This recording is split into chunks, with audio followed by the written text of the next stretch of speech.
রা আজকে রবিবার। আজকে একটু তিল চিকেন বানাবো।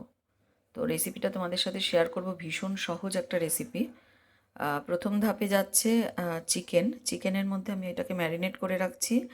পেঁয়াজ, আদা, রসুন, টমেটো এর একটা পেস্ট তৈরি করেছি। সেটা দিয়ে তার সাথে সাধারণ মশলা, হলুদ গুঁড়ো, লঙ্কার গুঁড়ো, একটু সামান্য নুন এই দিয়ে এটাকে আমি খুব ভালো করে মেখে রাখবো মানে খুবই ভালো করে মেখে রাখবো, যাতে কিনা প্রত্যেকটা মাংসের গায়ে ভালোভাবে মশলাটা স্প্রেড হয়ে যায়। মশলাটা যেন একদম মশলার মধ্যে যেন মাংসটা পুরো ডুবে যায়। এইভাবে মাংসটাকে ম্যারিনেট করব।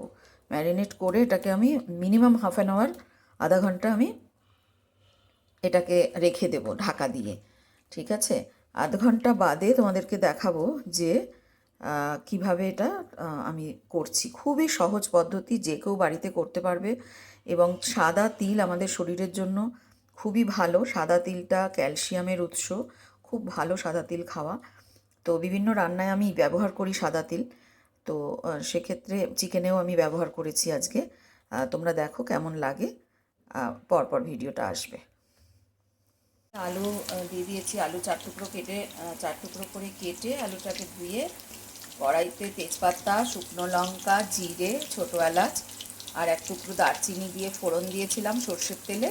তার মধ্যে আলু 4 টুকরো দিয়ে ভাজা করছি। এখন আলুটা একটু হালকা ভেজে নিয়ে, অনেকে আলু না ভেজেও করে, তো আমি একটু সামান্য ভেজে দিচ্ছি। আলুটাকে একটু এপিটোপিট সামান্য ভেজে নিয়ে আমি কিন্তু এইবারে এখানে মাংসটাকে দিয়ে দেব।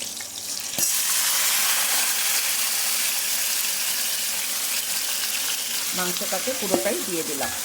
ঠিক আছে, এইবারে মাংসটাকে তোমার কষানো শুরু হবে তেলের ভেতরে। কষতে এটা একটু সময় লাগবে। প্রথমে একটু হাই ফ্লেমে দিয়েছি, এরপর এটাকে কমিয়ে কষাতে হবে ঢাকা দিয়ে দিয়ে। মাংসটা কষাতে দিয়েছি, এবার গ্যাসের ফ্লেমটাকে একটু কমিয়ে দিয়েছি। কমিয়ে দিয়ে আমি এটা ঢাকা দিয়ে দিচ্ছি। ঠিক আছে, এখন এটা একটু ঢাকা দিয়ে 15 মিনিট মতো কষানো হবে। গ্যাস কমানো থাকবে। অর্ধেক মতন কষানো হয়েছে, দেখো তেল ছাড়তে শুরু করেছে। এই পর্যায়ে আমি এখানে দেব একটু কাশ্মীরি লঙ্কার গুঁড়ো। কাশ্মীরি লঙ্কার গুঁড়ো দেবো এখানে একটু।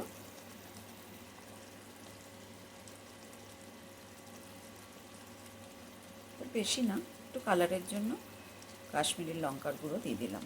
ঠিক আছে, আবার এটাকে একটু নাড়াচাড়া করে ঢাকা দিয়ে রাখবো। কষানোটা প্রায় হয়ে এসছে, ভালো গন্ধ বেরোচ্ছে।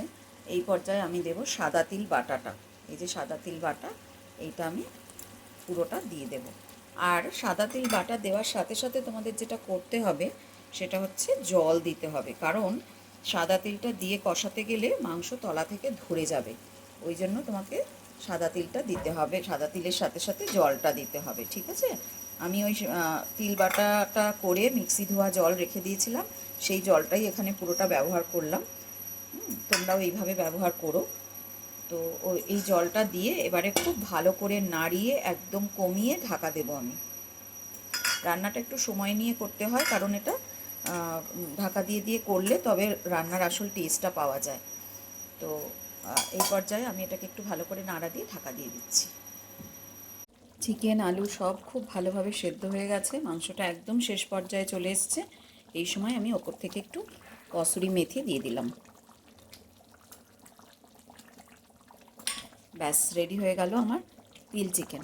বন্ধুরা সবাই একবার একটু অন্তত বানিয়ে খেয়ে বলো কার কেমন লাগলো।